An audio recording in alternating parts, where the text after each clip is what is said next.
Hey everybody, Graham here.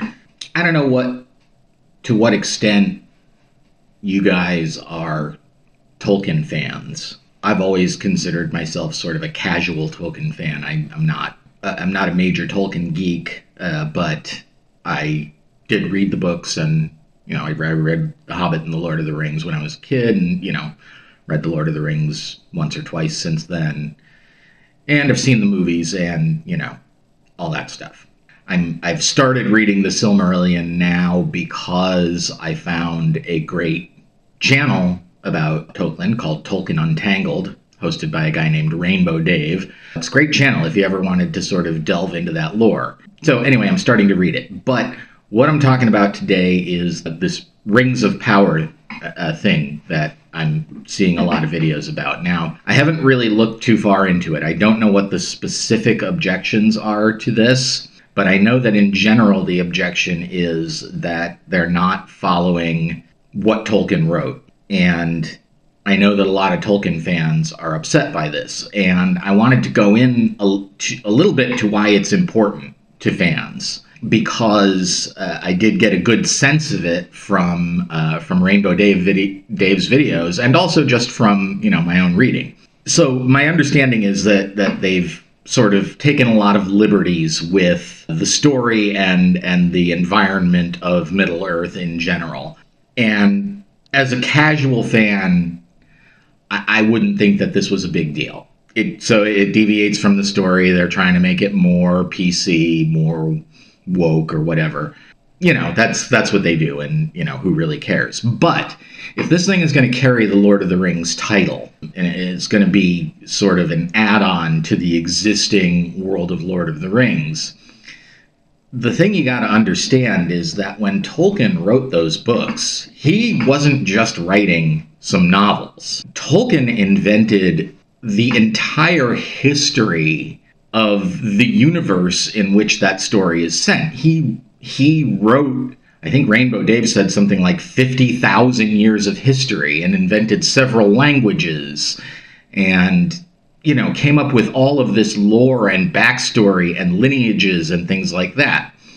Now, if you go making fundamental changes to that, you wreck everything. If you introduce something that's non-canon into it, then the way all of the stories are interrelated really falls apart. And that's really disrespectful to Professor Tolkien, who put a huge chunk of his life into creating that. Leftish people don't like Tolkien because there's a real moral clarity in Tolkien that you don't find in a lot of other places. You may not agree with Tolkien all the time, but he sees things clearly, and that cuts through some of the more modern attempts to revise what good and evil mean. The thing that I always remember about Lord of the Rings in terms of this is a scene where Aragorn is talking to Theoden. He has just sort of roused Theoden from the grip of Grima Wormtongue, and they're now talking about why Aragorn's there and what's going on in Middle-earth, and why Aragorn thinks that Theoden should get involved and involve his country. And Theoden says, "I would not risk open war."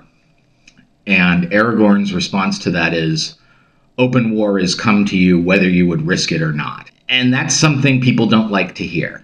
People who fancy themselves pacifists don't want to hear that sometimes you really have no choice but to fight, and that there are things that are worth fighting for. So this is why they're trying to change Tolkien.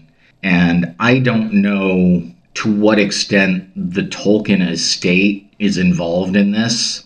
I know that Christopher Tolkien has been very active in collecting his father's works and editing them and producing volumes of stories that may have had their origins in different places in Tolkien's writings, and maybe some of them weren't even published, and he's collected all that stuff and put it out, and he's been a very conscientious steward of his father's work, and that's to his credit. I don't know where he is on this.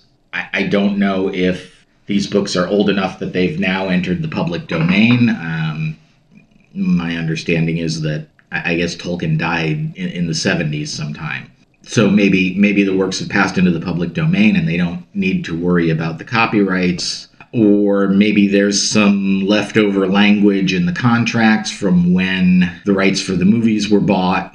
Maybe there's an option for TV treatments and stuff like that. It wouldn't surprise me. But it sounds to me like the TV people are being very disrespectful to Tolkien's memory, disrespectful to Tolkien's fans, and disrespectful to the work itself by trying to force politics into it where it really doesn't belong. Tolkien was very explicit about the fact that he wasn't writing about politics. He wasn't writing allegories. He wasn't writing metaphors. Now, obviously, he was influenced by some things in his life. There is clearly an enormous theme of industrialization encroaching on the pastoral English countryside and stuff like that.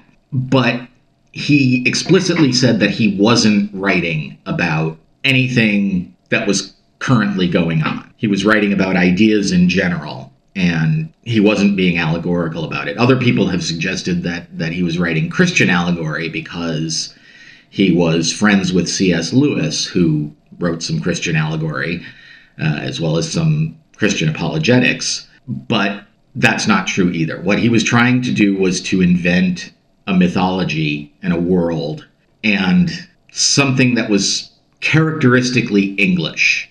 You got to remember that he was a professor of Anglo-Saxon languages, so his interest was in very early medieval England, and he's writing from that perspective. He's writing a foundational mythology that takes that sort of period as its setting and tone. So, well, I think Amazon is probably within their rights to make this series. I assume, they are, since, although with some of the things going on lately, you kind of got to wonder where the lawyers are. But I'm sure the lawyers have all signed off on this, and it's, legit, and there's no issue with the Tolkien estate. But if I were Christopher Tolkien, I would be out there, really hammering this stuff. And basically, I would be very down on Amazon for shitting all over my father's work. But I just kind of wanted to put it out there for the non-Tolkien geeks.